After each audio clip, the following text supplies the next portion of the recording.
നമസ്കാരം, ജന്മഭൂമിയിലേക്ക് സ്വാഗതം. വാർത്തകൾ ചുരുക്കത്തിൽ.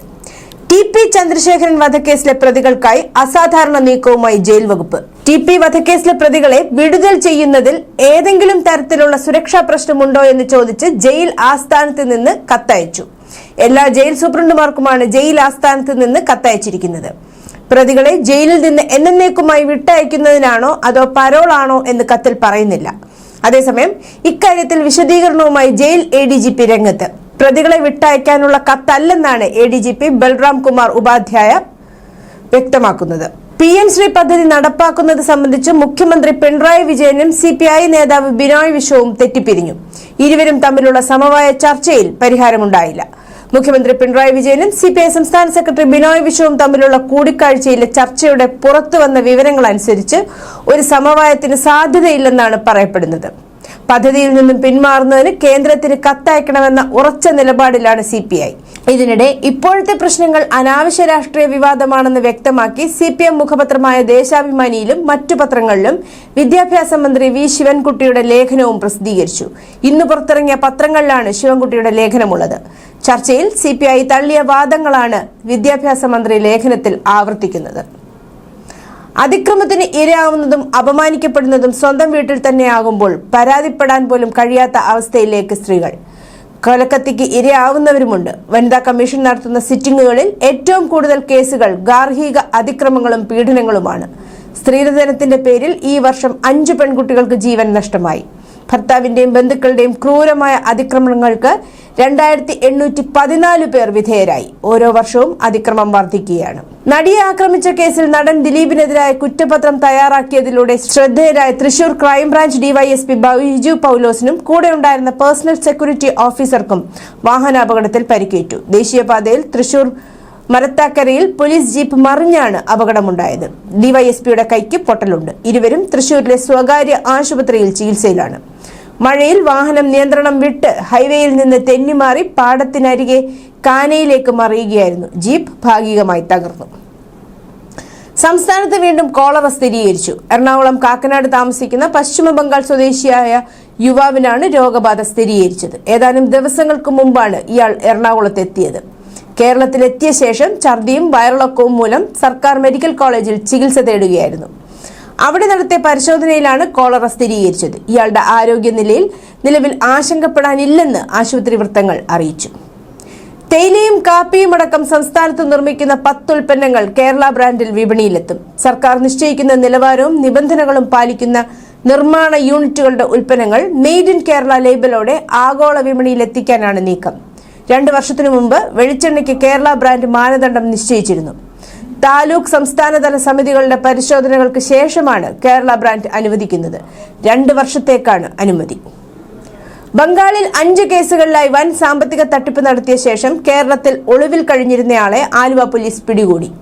അന്തർ സംസ്ഥാന ഓൺലൈൻ തട്ടിപ്പുകാരൻ പശ്ചിമ ബംഗാൾ സ്വദേശി അജയ് ആണ് ആലുവ കമ്പനിപ്പടിയിലെ ലോഡ്ജിൽ നിന്ന് അറസ്റ്റിലായത്. ഇയാൾ കേരളത്തിലുള്ളതായി ബംഗാൾ പോലീസിന് വിവരം ലഭിക്കുകയും അക്കാര്യം ജില്ലാ പോലീസ് മേധാവിയെ അറിയിക്കുകയുമായിരുന്നു. ബംഗാൾ ഉൾക്കടലിൽ രൂപം കൊള്ളുന്ന മോന്ത ചുഴലിക്കാറ്റ് ആന്ധ്രാപ്രദേശിലേക്കും ഒഡീഷയിലേക്കും ശക്തമായ മഴയും ശക്തമായ കാറ്റും കടൽ തിരമാലകളും കൊണ്ടുവരുന്നു. തായ്ലൻഡിൽ സുഗന്ധമുള്ള പുഷ്പം എന്നർത്ഥം വരുന്ന ഈ കൊടുങ്കാറ്റ് ഒക്ടോബർ 28 വൈകുന്നേരമോ രാത്രിയിലോ കാക്കിനഡയ്ക്ക് സമീപം മച്ചിലിപ്പട്ടണത്തിനും കലിംഗപട്ടണത്തിനുമിടയിൽ 100-110 കിലോമീറ്റർ വേഗതയിൽ ശക്തമായ ചുഴലിക്കാറ്റായി കരയിലെത്തുമെന്ന് കരുതുന്നു. ആന്ധ്രാപ്രദേശിന്റെ തീരദേശ മേഖലയിൽ ഇതിനകം തന്നെ കനത്ത മഴയും ശക്തമായ കാറ്റും വീശുന്നുണ്ട്. മുഴുവൻ തീരദേശ മേഖലയും അതീവ ജാഗ്രതയിലാണ്. ആന്ധ്ര തീരത്തെത്തിയ ശേഷം മോന്ത ചുഴലിക്കാറ്റ് അല്പം വേഗത കുറഞ്ഞ് ഒഡീഷയിലേക്ക് നീങ്ങും. ആന്ധ്രാപ്രദേശിനെ ആയിരിക്കും ഏറ്റവും കൂടുതൽ ബാധിക്കുക. തുടർന്ന് ഒഡീഷയും തുടർന്ന് ഛത്തീസ്ഗഡുമായിരിക്കും മഴ ഏറ്റവും കൂടുതൽ ബാധിക്കപ്പെടുക. തീരദേശ ആന്ധ്രാപ്രദേശിലുടനീളം 65ലധികം പാസഞ്ചർ എക്സ്പ്രസ് ട്രെയിനുകൾ റെയിൽവേ അധികൃതർ റദ്ദാക്കി. വിജയവാഡ, രാജമുദ്രി, കാക്കിനഡ, വിശാഖപട്ടണം, ഭീമാവരം എന്നിവിടങ്ങളിലൂടെയുള്ള പ്രധാന റൂട്ടുകൾ ഉൾപ്പെടെ റദ്ദാക്കലുകൾ ഒക്ടോബർ 28നും 29നും ഇടയിൽ പ്രാബല്യത്തിൽ തുടരും. ആന്ധ്രാപ്രദേശ്, ഒഡീഷ, പുതുച്ചേരി, തമിഴ്നാട്, ഛത്തീസ്ഗഡ് എന്നീ 5 സംസ്ഥാനങ്ങളിലും ദേശീയ ദുരന്ത നിവാരണ സേനയുടെ 22 ടീമുകളെ സർക്കാർ വിന്യസിച്ചിട്ടുണ്ട്. ഡൽഹി സർവകലാശാല വിദ്യാർത്ഥിനിയുടെ ആസിഡ് ആക്രമണ കേസിൽ വഴിത്തിരിവ്. ഇരയുടെ പിതാവിനെ അക്രമിയുടെ ഭാര്യയെ ബലാത്സംഗം ചെയ്ത കേസിൽ ഡൽഹി പോലീസ് തിങ്കളാഴ്ച അറസ്റ്റ് ചെയ്തു. ആസിഡ് ആക്രമണത്തിന് ഇരയായ 20 വയസ്സുള്ള ഡൽഹി യൂണിവേഴ്സിറ്റി വിദ്യാർത്ഥിനിയുടെ പിതാവ് മുഖ്യപ്രതിയെ കുടുക്കാൻ ഗൂഢാലോചന നടത്തിയതായി സമ്മതിച്ചു. ആസിഡ് ആക്രമണത്തിന്റെ കഥ താൻ കെട്ടിച്ചമച്ചതാണെന്നും ചോദ്യം ചെയ്യപ്പെട്ട ദ്രാവകം സാധാരണ ടോയ്ലറ്റ് ക്ലീനറാണെന്നും വെളിപ്പെടുത്തി. വ്യാജ കഥ മെനഞ്ഞതിന് പെൺകുട്ടിക്കും ഇവരുടെ പിതാവിനുമെതിരെ ഭാരതീയ ന്യായ സംഹിത BNS നിയമത്തിലെ പ്രസക്തമായ വകുപ്പുകൾ പ്രകാരം ഡൽഹി പോലീസ് നിയമ നടപടി സ്വീകരിക്കാൻ ഒരുങ്ങുകയാണ്. ലഖിംപൂർ ഖേരി ജില്ലയിലെ മുസാഫാബാദ് ഗ്രാമത്തിന്റെ പേര് കബീർധാം എന്ന് പുനർനാമകരണം ചെയ്യാനുള്ള നിർദ്ദേശം തന്റെ സർക്കാർ അവതരിപ്പിക്കുമെന്ന് ഉത്തർപ്രദേശ് മുഖ്യമന്ത്രി യോഗി ആദിത്യനാഥ് പറഞ്ഞു. ഈ പേരുമാറ്റം സന്ത് കബീറുമായി ബന്ധപ്പെട്ട പ്രദേശത്തിന്റെ ചരിത്രപരവും സാംസ്കാരികപരവുമായ സ്വത്വം പുനഃസ്ഥാപിക്കുമെന്ന് അദ്ദേഹം ഉറപ്പിച്ചു പറഞ്ഞു. സ്മൃതി മഹോത്സവ് മേള 2025 ജനങ്ങളെ അഭിസംബോധന ചെയ്യവെയായിരുന്നു മുഖ്യമന്ത്രി യോഗി ആദിത്യനാഥിന്റെ പേരുമാറ്റ പ്രഖ്യാപനം. US-ൽ നിന്നുള്ള എണ്ണ ഇറക്കുമതി ഇന്ത്യ കൂട്ടി. ഒക്ടോബറിൽ മാത്രം 5.4 ലക്ഷം ബാരൽ എണ്ണ വാങ്ങി. ഒക്ടോബർ 27 വരെയുള്ള കണക്കാണിത്. ഇന്ത്യയുടെ ലക്ഷ്യം മെച്ചപ്പെട്ട വ്യാപാര കരാറാണ്. ഇപ്പോഴത്തെ 50% എന്ന പിഴപ്പലിശ ഒഴിവാക്കി കിട്ടിയാൽ ഇന്ത്യക്ക് വീണ്ടും US കയറ്റുമതി വർദ്ധിപ്പിക്കാനാകും. ഇതോടെ ടെക്സ്റ്റൈൽ, സമുദ്രോൽപ്പന്ന കയറ്റുമതി ഉൾപ്പെടെയുള്ള മേഖല കുതിക്കും. തദ്ദേശീയമായി നിർമ്മിച്ച മൂന്നാമത്തെ വലിയ സർവേ കപ്പൽ ഇക്ഷക് ഇന്ത്യൻ നാവികസേനയുടെ ഭാഗമായി 2025 നവംബർ 6-ന് കൊച്ചിയിലെ ദക്ഷിണ നാവികാസ്ഥാനത്ത് ഔദ്യോഗികമായി കമ്മീഷൻ ചെയ്യപ്പെടും. ചടങ്ങിൽ കരസേനാ മേധാവി അഡ്മിറൽ ദിനേശ് കെ ത്രിപാഠി അധ്യക്ഷനായിരിക്കും. സർവേ വെസൽ ലാർജ് ശ്രേണിയിലെ മൂന്നാമത്തെ കപ്പലായ ഇക്ഷക് ഇന്ത്യയുടെ സ്വയം പര്യാപ്ത നാവിക സാങ്കേതിക ശേഷിയുടെ ശക്തമായ തെളിവായി മാറുന്നു. അത്യാധുനിക ഹൈഡ്രോഗ്രാഫിക് സംവിധാനങ്ങളുള്ള ഈ കപ്പൽ തദ്ദേശീയ പ്രതിഭയുടെയും സാങ്കേതിക മികവിന്റെയും പ്രതീകമാണ്. ബീഹാറിൽ തെരഞ്ഞെടുപ്പ് ചൂടുപിടിച്ചിരിക്കുന്നു. നവംബർ 6-ന് ആദ്യഘട്ട വോട്ടെടുപ്പ് നടക്കും. നവംബർ 4 വരെ പ്രചാരണം തുടരും. ഒരാഴ്ച മാത്രം ബാക്കി നിൽക്കെ മഹാഗത്ബന്ധൻ ക്യാമ്പ് താറുമാറായതായി സൂചന. പ്രധാനമന്ത്രി മോദി, അമിത് ഷാ, മുഖ്യമന്ത്രി നിതീഷ് കുമാർ എന്നിവർ NDAയ്ക്കായി മിക്കവാറും എല്ലാ ദിവസവും റാലികൾ നടത്തുന്നു. മറുവശത്ത് പ്രതിപക്ഷത്തിന്റെ മുഖമായി കണക്കാക്കപ്പെടുന്ന രാഹുൽ ഗാന്ധി തെരഞ്ഞെടുപ്പ് അടുക്കുമ്പോൾ 2 മാസമായി ബീഹാറിൽ കാലുകുത്തിയിട്ടില്ല. റാലികളില്ല, റോഡ് ഷോകളില്ല, വെർച്വൽ അപ്പിയറൻസുകൾ പോലുമില്ല. സെപ്റ്റംബർ 1-ന് തന്റെ വോട്ടർ അധികാർ യാത്രയുടെ സമാപനം കുറിക്കാൻ അദ്ദേഹം പാറ്റ്നയിൽ എത്തിയപ്പോഴായിരുന്നു അദ്ദേഹത്തിന്റെ അവസാന സന്ദർശനം. റാലികളില്ല, പത്രസമ്മേളനങ്ങളില്ല, വെർച്വൽ പിന്തുണ പോലുമില്ല. കൂടാതെ നിരവധി ജില്ലകളിൽ ഇന്ത്യ ബ്ലോക്കിന്റെ പോസ്റ്ററുകളിൽ നിന്ന് രാഹുലിന്റെ ഫോട്ടോകൾ അപ്രത്യക്ഷമായി. തേജസ്വിയെ മുഖ്യമന്ത്രി സ്ഥാനാർത്ഥിയായി സ്വീകരിച്ചതോടെ കോൺഗ്രസിന് ശക്തി നഷ്ടപ്പെട്ടു. ഇതോടെ കോൺഗ്രസിനുള്ളിൽ അസ്വസ്ഥത വളരുകയാണ്. പാകിസ്ഥാനിലെ അൽ-ഖ്വയ്ദ പോലെയുള്ള നിരോധിത സംഘടനകളുമായി ബന്ധമുണ്ടെന്നും യുവാക്കളെ തീവ്രവാദികളാക്കുന്നതിൽ പങ്കുണ്ടെന്നും ആരോപിച്ച് മഹാരാഷ്ട്ര ഭീകരവാദ വിരുദ്ധ സ്ക്വാഡ് ATS തിങ്കളാഴ്ച പൂനെയിലെ ഒരു സോഫ്റ്റ്വെയർ എഞ്ചിനീയറെ അറസ്റ്റ് ചെയ്തതായി ഉദ്യോഗസ്ഥർ പറഞ്ഞു. കഴിഞ്ഞ മാസം മുതൽ പൂനെ ATSന്റെ നിരീക്ഷണത്തിലായിരുന്ന സുബൈർ ഹംഗാർകേക്കറെ അറസ്റ്റ് ചെയ്ത ഉടനെ കോടതിയിൽ ഹാജരാക്കി. പ്രത്യേക UAPA കോടതി അദ്ദേഹത്തെ നവംബർ 4 വരെ പോലീസ് കസ്റ്റഡിയിൽ വിട്ടു. ബംഗളൂരുവിലെ RT നഗർ പ്രദേശത്തെ വസതിയിൽ ഓർഡർ ഡെലിവർ ചെയ്യുന്നതിനിടെ 21-കാരിയായ ബ്രസീലിയൻ മോഡലിനെ ലൈംഗികമായി പീഡിപ്പിച്ചതിന് ബ്ലിങ്കിറ്റ് ഡെലിവറി ഏജന്റ് ശനിയാഴ്ച അറസ്റ്റിലായി.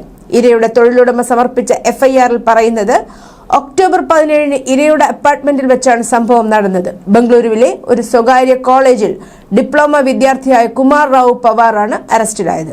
ഇയാൾ ബ്ലിങ്കിറ്റിൽ പാർട്ട് ടൈം ഡെലിവറി ഏജന്റായി ജോലി ചെയ്യുകയായിരുന്നു.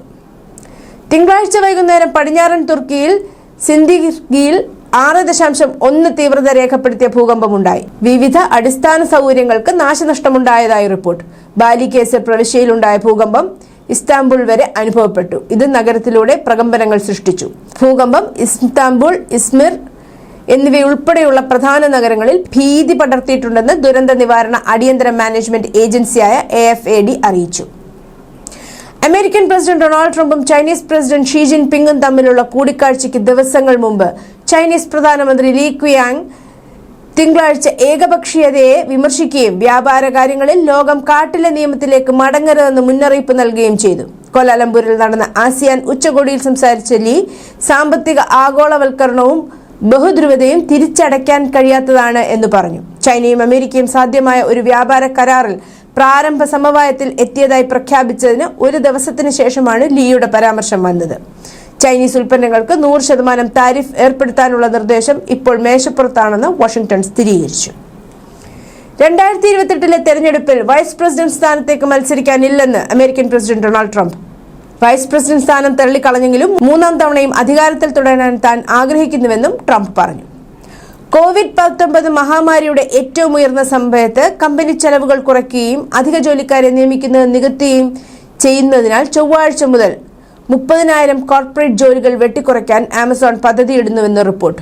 ആമസോണിന്റെ ആകെയുള്ള 1.55 ദശലക്ഷം ജീവനക്കാരുടെ ഒരു ചെറിയ ശതമാനത്തെയാണ് ഈ കണക്ക് പ്രതിനിധീകരിക്കുന്നത്. എന്നാൽ അതിന്റെ ഏകദേശം 3,50,000 കോർപ്പറേറ്റ് ജീവനക്കാരിൽ ഏകദേശം 10% വരും. 2022 അവസാനത്തോടെ ഏകദേശം 27,000 തസ്തികകൾ പിരിച്ചുവിടാൻ തുടങ്ങിയതിനു ശേഷമുള്ള ആമസോണിന്റെ ഏറ്റവും വലിയ തൊഴിൽ വെട്ടിക്കുറയ്ക്കലാണ് ഇത്. News desk Janmabhumi.